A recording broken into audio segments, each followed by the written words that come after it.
Baie welkom by hierdie week se episode van C'est la vie. Baie welkom, Koos. Baie dankie, Gerard. Hoe gaan dit met jou, Koos?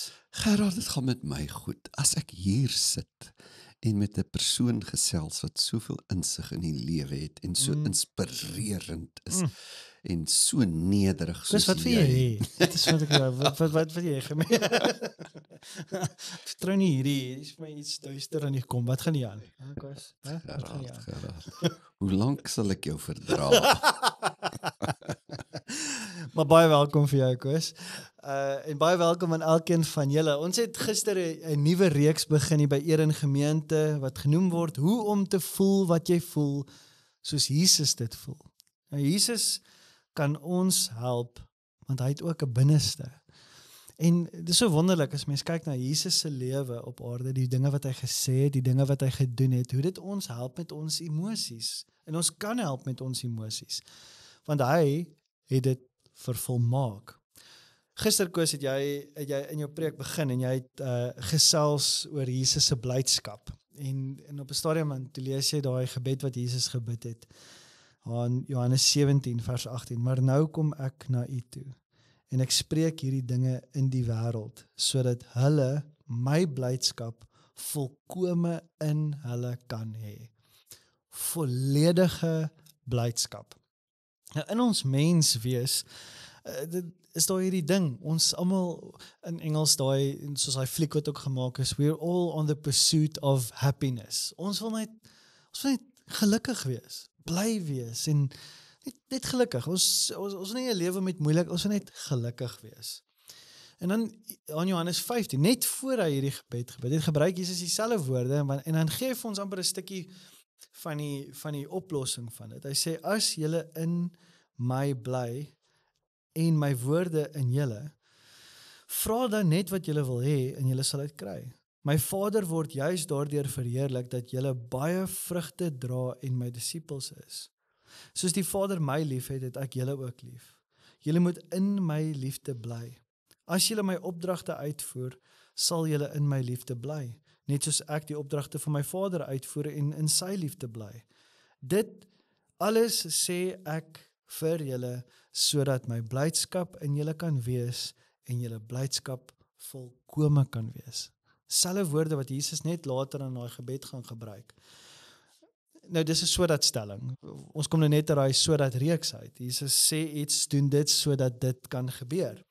Jesus sê, doen dit sodat dit volkome, julle blydskap volkome volledig kan wees. So Jesus beskryf hier die kruin van die lewe. Die beste emosionele toestand wat ons aan kan dink, waarna ons almal soek, beskryf Jesus in dit. Maar dan 'n ander plek op die skrif, dan sê dit, Koos, en dit is wat ons nou vandag verder moet oor gesels, is wees bly dat julle naam geskryf is in die boek van die lewe. Is dit waarvan Jesus daar praat? Is dit net dat ons oë moet gefokus hou op daai en net dit, alleenlik dit, dat my naam in die boek sal geskryf word? Is dit die enigste ding wat vir my blydskap sal gee? En is dit die enigste bron van blydskap? En is dit die enigste iets wat ek moet fokus en niks anderste wat vreugde is, mag vir my tel nie? Kom ons gesels daaroor. Gerard, ek dink jy slaan die spyker op die kop. Wat betref die persepsie wat eintlik, ek dink elke mens, ek dink ons is so beskadig in die sondeval. Ons het so byna 'n besmetting in ons oor die idee van die lewe en die idee van 'n verhouding met God. Dat ons byna outomaties hierdie skeiding maak. As Jesus sê julle blydskap kan volkome wees, bedoel hy definitief nie alle lewensblydskap, hy bedoel net daai ding in die hemel. Asof iemand, wat jy het my vertel van iemand wat jou gesien het, wat gesê het, ja, as hulle nie gelowiges was nie, sou hulle die lewe dalk baie meer kon geniet het. Dis 'n besmetting, dis 'n idee, dis 'n saadjie in ons, dat God, soos daar by Adam en Eva al, Hy wil nie hê jy moet die volheid van lewe hê nie. Jy weet, jy moet net hierdie eng bekrompe soort van geloof hê, dat asof ongelowiges gelukkiger is as gelowiges. Dis 'n misleiding. Dis nie waar nie. Om sonder God te leef beroof jou van blydskap in alle opsigte. Wat Jesus hier sê, dink ek, beteken net die teenoorgestelde.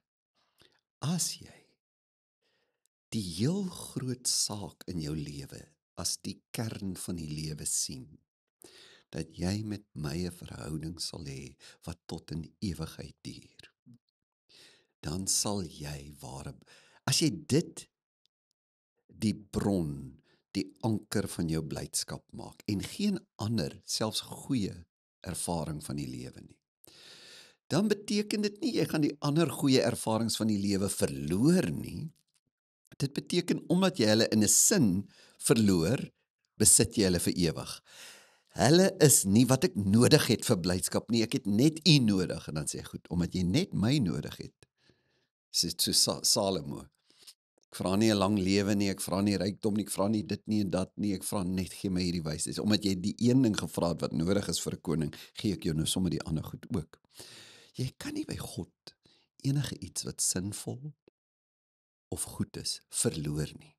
Jy kan dit offer, soos 'n saad, maar dit groei altyd weer. Om die ek sal sê, dwaling, die leuen te verkondig, dat 'n Christen kan nie so bly wees soos 'n ongelowige nie. Is skreiend teen die skrif. Die koms van die Messias is voorspel met, as die Messias kom die blydskap terug. Oor en oor. Kom ek gee vir jou een voorbeeld, daar in Jeremia 33. Israel het verval in afgodediens, hulle het hulle vreugde op 'n immorele plek gaan soek. Hulle word deur ander volke ingeval, en in hulle verdriet begin hulle glo, en die profete sê, daar kom 'n redder, daar kom 'n Messias. En die profete voorspel dan vir die volk, wat kan hulle verwag as die Messias kom? En oor sal jy sê deur die Ou Testament lees, die profete, is blydskap die tema as die Messias kom. Jeremia 33 vers 10. Daar sal weer gehoor word die stem van vreugde en die stem van vrolikheid, die stem van die bruidegom en die stem van die bruid. Hy bedoel natuurlik, daar sal weer troues in Israel wees, maar die Bybel vat hierdie baie groter, dat die Messias self word die bruidegom, en almal wat in hom glo is soos die bruid, daar's nuwe vreugde. Loof die Here van die leerskare, want die Here is goed, sê hy dan. Daar kom weer vreugde. En as die Messias dan kom, wat is die eerste ding wat hy doen? Bruilof, vreugde, vrolikheid. Hier is 'n geweldige, ek en jy het voor ons nou die opname genoeg gepraat, en die versoeking is om uit te brei oor daai bruilof, want daar's soveel simboliek daarin. Maar kom ons laat dit net daar vas, kan op 'n ander keer daaroor praat. Maar hoekom Jesus daar wyn gemaak het, is hy sê, ek is die Messias. Ek herstel die bruilof. Ek gaan die bruidegom wees en julle gaan my bruid wees. Die geloof in die Here is geloof in hom wat kan doen wat hy beloof het. Ek kan jou volkome blydskap gee. En 'n paar groot denkers waarsku dat ons nie 'n bekrompe, benoude, skaduweeagtige, donker idee van ons geloof verkondig nie. Kyk, sê C.S. Lewis, my gunsteling. If there lurks in most modern minds the notion that to desire our own good and earnestly hope for the enjoyment of it is a bad thing, I submit that this notion has no part of the Christian faith. Indeed, if we consider the unblushing promises of reward and the staggering nature of the rewards promised in the gospel, it would seem that our Lord finds our desires not too strong, but too weak. We are half-hearted creatures, fooling about with drink and sex and ambition. Dink, is dit nou al waaroor die lewe gaan? When infinite joy is offered us. Like an ignorant child who wants to go on making mud pies in a slum because he cannot imagine what is meant by the offer of a holiday at sea. We are far too easily pleased. Is dit nie 'n aangrypende aanhaling nie? Woodrow Kroll het gesê, people are not attracted to somber doctrines. There is no persuasive power in a gloomy and morbid religion. Let the world see your joy, and you won't be able to keep them away. To be filled with God is to be filled with joy. Julle is die lig van die wêreld. Julle is die sout. Julle is die geur van die lewe. Hoe gaan jy mense aantrek na 'n morbiede geloof toe? Selfde wat Ronald Newhouse sê, there's nothing more contradictory than an unenthusiastic Christian. Ek glo nou maar, maak nou maar my lewe vaal, julle wat nou nie glo nie kan die lewe geniet, maar dis nie vir my beskore nie. The Bible tells us that God loves us so much, in fact, that God gave His only Son, so that all who believe in Him will have everlasting life. Nothing, not even death, can separate us from God's love. If we really believe that, we cannot help but overflow with joy. So kom ons dink vandag, Gerard, aan, as jy dan hierdie een ding sê, dis my bron van vreugde, dan wen ek al die vreugdes van die lewe. As ek daardie een vreugde nie het nie, raak al die ander vreugdes donker, of hulle word afgode, of uiteindelik word hulle leeg. Hulle gee nie vir my wat ek gedink het hulle gaan gee nie, want die diep bron van vreugde is nie daar nie. Dit is so sigbaar, as ek net dink aan die stories van, die wonderlike stories van daai sendelinge byvoorbeeld, wat gemartel word in tronke, en dan die vreugde wat hulle leef, en dan sal ons nou kyk, en dan sal ons sê, maar is onverklaarbare vreugde. Daai selfde soort vreugde, dit is waarin die volheid van lewe in vasgevang is, in daai oomblik, dat jy in alle opsigte dit kan doen. En ek probeer nou gedink, ek het iewers so tydjie terug aanhaling gelees van iemand wat gesê het, as jy in sulke situasies is, en daai vreugde wat jy net kan vind in hierdie een plek, as jy in enige omstandighede inkom, dan moet jy die omstandighede a deliberate appraisal of the situation from God's perspective doen. Jy kyk na die situasie en sê, maar wag, hoe lyk hierdie situasie vir my in die prentjie van die mooiheid van my lewe? En dit is soms 'n gebroke gedeelte in hierdie groot prentjie, maar daar's iets van vreugde wat ek selfs in die donkerste seer kan vind. En daarin lê iets wonderlik wat die lig van die wêreld is. En maar vat nou wat jy daar sê, Gerard. Jy kom in 'n situasie, sê nou maar soos iemand wat moet ly vir sy geloof. Die grootste eer vir 'n gelowige is om in 'n sin dieselfde lyding te hê as wat Christus gehad het, fisies nou, om jou lewe te moet gee. Natuurlik is dit vir 'n gelowige wat nie daarin is nie. Dit is so natuurlik prysenswaardig, bewonderenswaardig.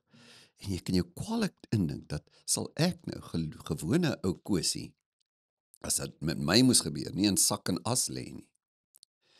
Maar dalk nie noodwendig nie.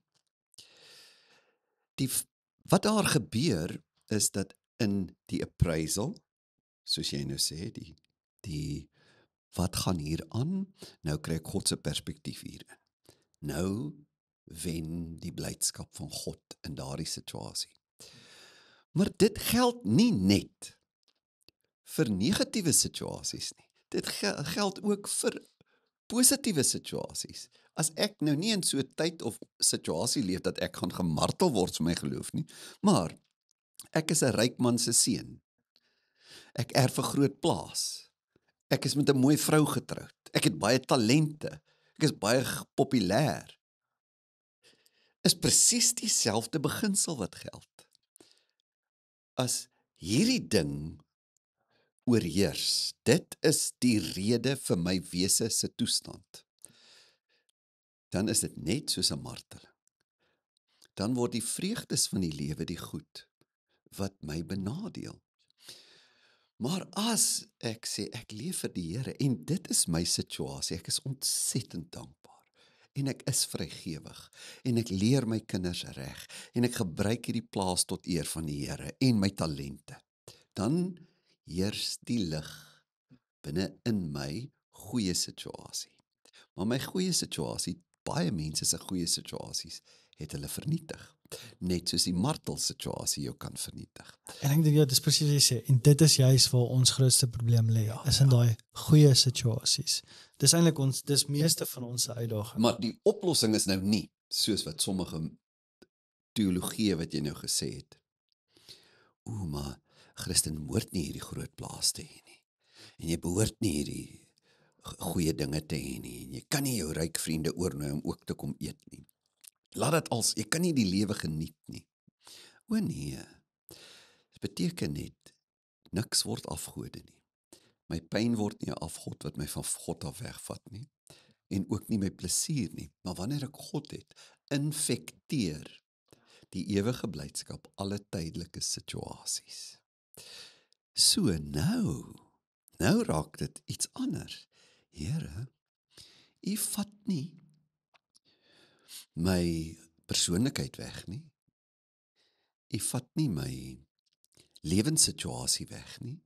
U kom en sê, is ek jou Heer binne in dit. En dan raak blymoedigheid deel van jou lewe. En oor sê die Bybel, blymoedigheid is 'n geskenk van God en is goed vir jou. Blymoedigheid maak jou 'n gesonde mens. Spreuke 17 vers 22 sê, 'n vrolike hart bevorder genesing, maar 'n verslae gees laat die gebeente uitdroog. Dis nie gesond vir jou om morbied te wees nie. Spreuke 15 vers 30 is een van my gunstelinge. Stralende oë verbly die hart. 'n Goeie tyding maak die gebeente vet.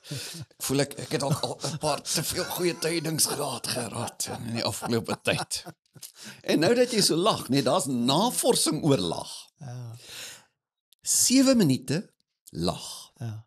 sê die wetenskaplikes, is soos 63 minute van intense kardiovaskulêre oefeninge. As jy 7 minute uit jou maag kan lag, Jo. die spiere in die borskas, jou midrif, jou skouers, jou nek, jou gesig en jou kop werk. Ja. En is na 'n 7 minute, ek meen daai 7, het jy al 7 minute gelag? Jy's gedaan daarna.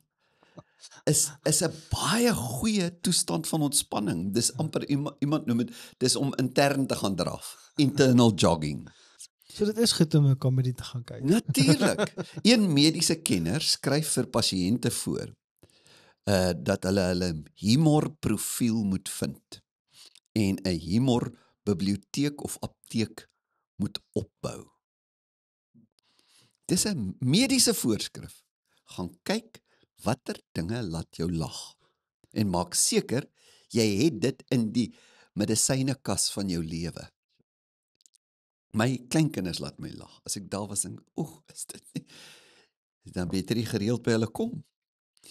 In die veld van psigoneuroimmunologie, dit is in die psigiatriese kant van hoe kan jou brein jou help dat die res van jou liggaam se immuunstelsel goed funksioneer. Dis die wisselwerking tussen mense psigo-emosionele toestand en jou neuro-immuunstelsel. Dis die mense wat dit bestudeer, die psigoneuroimmunoloë. Hulle bevindinge oor lag is opspraakwekkend wat dit aan jou doen. Dit versterk jou immuniteit deur die vermindering van skadelike stresshormone, epinefrien en neuroepinefrien. En norepinefrien, jy geraad. Ons praat in tale vandag en kortisol, né? As jy lag, sê hulle, vind daar fisies 'n verandering in jou liggaam plaas. Nie net in jou persepsie nie. Dis 'n fisiese verandering. Jy verloor sekere goed terwyl jy lag. Die skadelike stresshormone word vernietig. Epinefrien, norepinefrien en kortisol. Die lag maak dat iets in jou liggaam vrygestel word wat daai goed elimineer. En jy kry ander goed by, jou liggaam vervaardig dit terwyl jy lag. Immunoglobulien A, dis wat jy bykry. Een van die goed. Nou, immunoglobulien A, sê hierdie mense, is teenliggaampies in die liggaam. Proteïene wat die immuunstelsel vervaardig om bakterieë, virusse en toksine in die liggaam te beveg. Maar die liggaam het 'n sekere stimulus nodig om dit te kan doen. Hy kan dit nie doen as daar nie sekere goed in jou gebeur nie, en lag laat dit gebeur. Psigo-immunoloë bevind met toetse wat die vlakke van jou immunoglobulien A in die liggaam meet, dat jy werklik jouself kan dokter met humor en lag. Na jy gelag het, het jy meer immunoglobulien A in jou liggaam. En 'n mens kan letterlik 'n besluit neem. Hoor, hierdie dag is 'n bietjie, en ek is jy ken my nou al goed. Ek is 'n ontsettende stil mens. En ek kry my vrou partykeer baie jammer. Maar die kere wat ek besluit neem, maak dit bietjie ligter, maak 'n grappie hier. Wil jy wees hier 'n bietjie so en so, sommer net in die huis tussen my en haar, dan voel ek sommer self klaar. Die dag is beter. Nou, hierdie wetenskaplikes bevind met toetse wat die vlakke van immunoglobulien meet, sê as jy daai besluit neem, maak dinge ligter. Sê ietsie snaaks. Wees 'n bietjie gemoedelik met mekaar. Hierdie opname waar ons so 'n bietjie met mekaar skerts. Dis 'n doelbewuste besluit om die dag beter te maak. Dit maak die verhouding beter. Dit doen fisies iets aan jou. En jy kan dit met 'n wilsbesluit doen. Dit bou ook 'n verhouding. Lag help jou brein om 'n ander medisyne ook te vervaardig wat hulle noem NK-selle, natural killer cells, NK-cells. Hierdie is uitsonderlike limfosiete of witbloedselle wat kan onderskei, dis intelligente selle. Hulle kan onderskei watter selle in jou liggaam normale, gesonde selle is, hulle so spioene of speerders. En watter selle is gevaarlike selle, kankerselle of virusgeïnfekteerde selle. En dan kom hierdie NK-selle en hulle maak oorlog teen hierdie siekteverwekkende selle. Hulle maak hulle letterlik dood, hulle val hulle aan. En 'n lagsessie vervaardig NK's, hulle help jou NK-selle om energie te kry. Dis 'n ongelooflike waarheid. Dis letterlik die bevestiging van wat Spreuke sê. Ja. 'n Blymoedige gees bevorder gesondheid. Wat interessant is, Chris, jy weet jy het gesê het van kortisol, is as jy nou kyk na vandag se mediese navorsing, sê dit dat die mens is asof die normale mens is besig om sieker te raak. En as jy nou, en die rede daarvoor is, en sekere studies reken dit, dat ons kortisol vlakke in die algemene mens is hoër as wat dit seker nog ooit was. Want ons lewe in 'n stresvolle tyd en met sosiale media wat maak dat ons meer bewus is van die negatiewe goed. Die gebruik die persoon die beeld, hy het gesê die kortisol is soos 'n kraan wat net, hy's nie heeltemal toegedraai nie, hy drup so 'n bietjie altyd jou lig. Hy's eintlik gemaak om net daar, dis goed vir jou om kortisol te hê, maar dit moet vinnig daar wees en dan moet hy uitgewerk Vir 'n word. spesifieke Vir 'n gevaar of spesifieke iets. situasie. Maar die probleem is met ons vandag, ons as mense, is hy drup. Nou wat hy doen is, hy skakel baie belangrike goed af van jou liggaam. Want hy's daarom eintlik jou net die nodige goed te gee om jou te beskerm in daai oomblik, en dan moet hy wegraak. So byvoorbeeld, hy hou op met jou hare, hou op met groei, jou naels hou op met groei.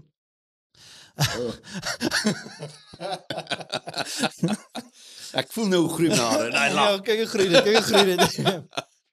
En die ander ding is, dit skakel jou immuunstelsel af, want as jy in daai oomblik weghardloop vir 'n beer, het jy nie 'n immuunstelsel nodig, jy het dit eers na die tyd nodig.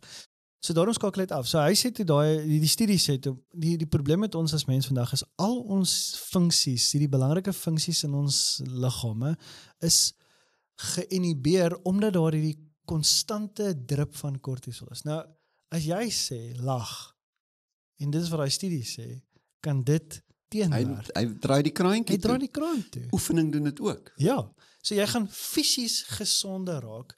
Die samelewing gaan fisies gesonder raak, net om te lag. So hoe op aarde is dit die verkeerde ding? Ja, weet jy Gerard, daar was regtig 'n tyd. Ek was 'n jong mens toe van die ouer persone in die kerk waar ek was gesê, jy weet, lag is ligsinnig. Jy behoort nie te lag nie. Hulle het ook gesê moenie fluit nie. Fluit is 'n sondige gewoonte. En kuiers moet baie ernstig wees. Maar ek dink dit is jy moet blymoedige kuiers reël. Spreuke 22 vers 24 sê: Moenie vriende maak met iemand wat opvleend is of buite homself raak as hy kwaad is nie. Anders kan jy ook sy voorbeeld volg en later vasgevang sit in sulke gewoontes. Hierdie is eintlik 'n neurowetenskaplike stelling. Dis letterlik bewys dat hartseer en woede kan aansteeklik wees. Woede, as jy met iemand assosieer en nie waaksaam is in jou kontak met 'n persoon wat opvleend is, hy sê, kan dit iets aan jou fisies doen. Maar as jy weer assosieer met iemand wat lig is en blymoedig is, maak dit jou gesond. 2 Korintiërs 1 vers 4 sê Paulus, ons het gister so iets daarvan genoem, ons is medewerkers aan julle blydskap. Ons is mekaar se dokters. Die Amplified Bible sê dit so mooi. We work with you as fellow laborers to promote your joy. Is jy iemand nooi vir 'n braai? Is jy besig om vir hom 'n konsultasie met 'n gesondheidsoperateur te reël? Kom braai by my, jy het dit nodig en ek het dit nodig. I want to promote your joy. En as dit dan nie 'n growwe, lelike geselskap is nie, is heilsaam en is mense wat van mekaar hou en na die aand het jy al 'n gevoel gehad, Gerard, jy huis toe ry of as die mense vertrek. Dis asof jy in 'n sauna was. Dis asof iets soos na 'n lekker draf sessie of jy doen mos nou hierdie kickboxing, jy's 'n gevaarlike man deesdae. Daai gevoel as jy so iets in jou liggaam en in jou gemoed tintel. Ander ding waaroor hulle navorsing doen, Gerard, is kinders. Miskien het jy al gehoor dat kinders soveel keer 'n dag meer lag as volwassenes. Maar dis eintlik 'n mite. Die waarheid is dat kinders hulle laggewoontes by hulle die volwassenes in hulle lewe aanleer. Hulle leer letterlik net soos spraak, leer hulle lag deur hulle ouers. As jy babietjie sien, hoekom begin 'n babietjie lag voor sy praat? Want almal koer. As hy hoor hy geluide. Dis 'n aangeleerde gedrag. Ons het nou 'n kleintjie in ons familie van 'n paar maande oud en nou begin sy lag. Almal is kyk hoe lag sy, maar ons het nie, as jy die video's geneem het, nie van die babietjie die heeltyd nie, maar van die mense. As almal by die dingetjie kom by klein Miaatjie. En sy lê net daar en kyk en sê, dis seker wat 'n mens doen. As jy mens hierdie gevoel het van lekkerte, dan lag moet jy mens. so Ja, maak. ja. En nou lag sy uit haar maag en dan lag almal saam. Die kind maak ons gesond en ons maak haar gesond. Babas tussen 1 en 4 maande oud lag 0.08 keer per minuut tydens interaksie met die ma. Met ander woorde, 4,8 keer per uur of 1 keer elke 12 en 'n half minute lag 'n baba in haar eerste maande. Teen 1 jaar oud het dit dramaties vermeerder in gesonde situasies nou. Na 0.27 keer per minuut. Dis al meer as verdubbel, né? Nou dit was 4,8 keer per uur, nou is dit 16,2 keer per uur as hulle 1 jaar oud is.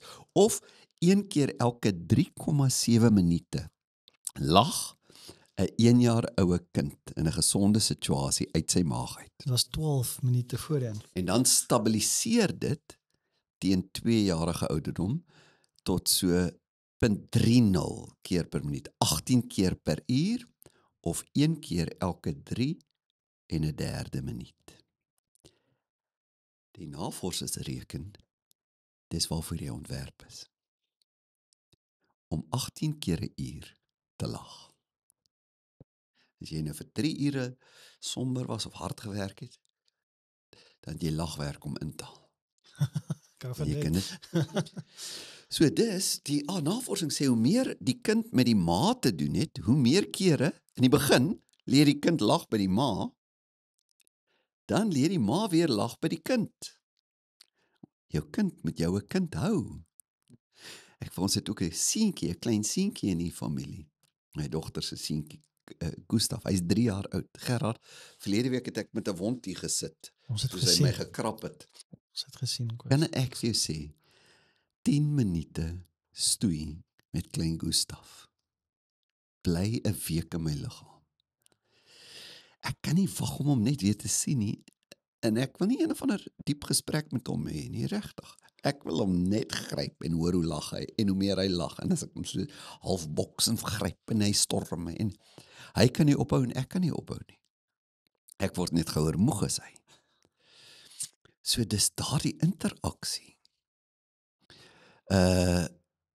Ouer kinders, hoe ouer ons word, lag byna uitsluitlik wanneer hulle speel.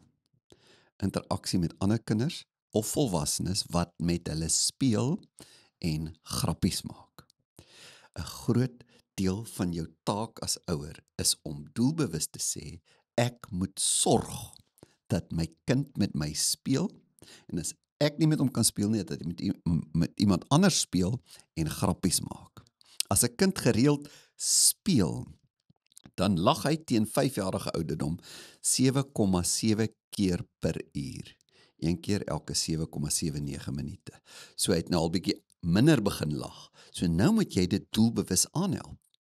Maar byna uitsluitlik lag 'n kind wanneer hy speel. En dis natuurlik die gevaar van selfoonverslawing, nie? Want dis 'n proksie. Hy sien hoe ander kinders lag, maar hy sit net daar. Kyk net. Nou en dag sal jy sê, maar hy is nie self besig om te speel nie. As nie direkte kontak of fisiese kontak wat die lag veroorsaak nie. 'n Kind verloor 95% van lagtyd as hy nie speel nie. En enkelouers soos julle moet sorg dat jou kind maatjies het. Volwassenes lag ook hoofsaaklik tydens interaksie met ander.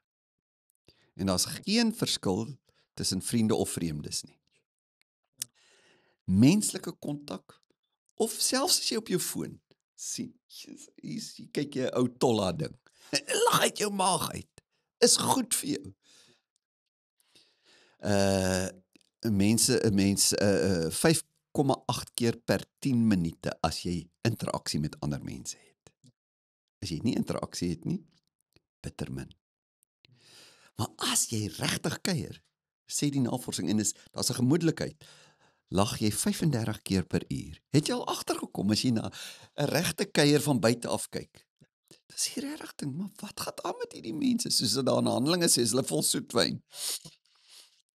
Jy lag elke 1,7 minute. Dis 'n gesonde kuier. Dis hoekom dit vir jou so goed is. En 'n ander ding is, 'n mens lag meer oor wat jy self sê as wat ander sê. So julle kom by mekaar en almal lag vir hulle eie grappies, maar is gesond. Hy is 'n tipies mens. So, die gevolgtrekking is dat jou verhouding met ander mense, familie en vriende, help jou ook om te dink jy self is oulik. Kyk, en lekker lag ek nou, maar jy het niks gesê nie. Dis goed vir jouself ook. Hey, ek is nie so droog as, maar my kinders dink ek is ontsettend droog. Dis wat dad jokes vandaan kom. Ja. Maar jy het verhoudings nodig, dat jy jou droë grappies kan vertel, sodat jy dan kan dink jy snaaks. Nou, C.S. Lewis, wat ek net nou aangehaal het, hy sê dit so mooi. The sun looks down on nothing half so good as a household laughing together. over a meal. Blymoedigheid. Hoe nodig het ons dit nie as Christene om hierdie beeld uit te dra van blymoedigheid. Blymoedigheid in die huwelik. Ek dink ek gaan nou nie daardie alles lees daar nie, Gerard. Miskien kan jy dit vir die sirkels gee. Maar is baie mooi taal wat daar gebruik word as jy daar sê, hoe moet 'n mens bedwelmd wees in met mekaar kyk, as jy vir jou vrou sê, liefie, my immunoglobulien A is so laag, ek kort 'n bietjie NK selle. Ek moet my bietjie in jou, my bietjie in jou verheug. Gaan lees dan Spreuke 14 vanaf vers 14, Spreuke 5 vanaf vers 14 tot 23.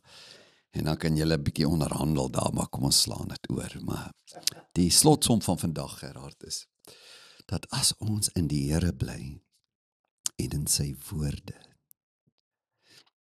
infekteer die ewige blydskap alle ander blydskappe, behalwe sondige blydskap. Dit sal dit ook infekteer en dit elimineer natuurlik. Maar die meeste blydskap wat sondig is, vreugdes wat 'n mense vind in dinge wat nie God se wil is nie eintlik die ding self wat nie God se wil is nie. Dis of die oordrewe aandag daaraan, of dit het korrup geraak, maar die oorspronklike ding, soos seks, eet, drink, kuier, geld. Dis wanneer daardie goed verword, wanneer dit afgode word hulle lelik. Maar as God se woord en jou verhouding met hom in jou bly, dan infekteer 'n ewige diep blydskap alles van jou menswees. Ek hou so van Psalm 19 en Psalm 119, hoe die psalmis, en ek dink albei is Dawid, vreugde vind in hierdie ewige ding en in die woord self. Psalm 19 vers 8 tot 11 is van die mooiste gedigte oor ewige blydskap. Dit sê, die woord van die Here is volmaak.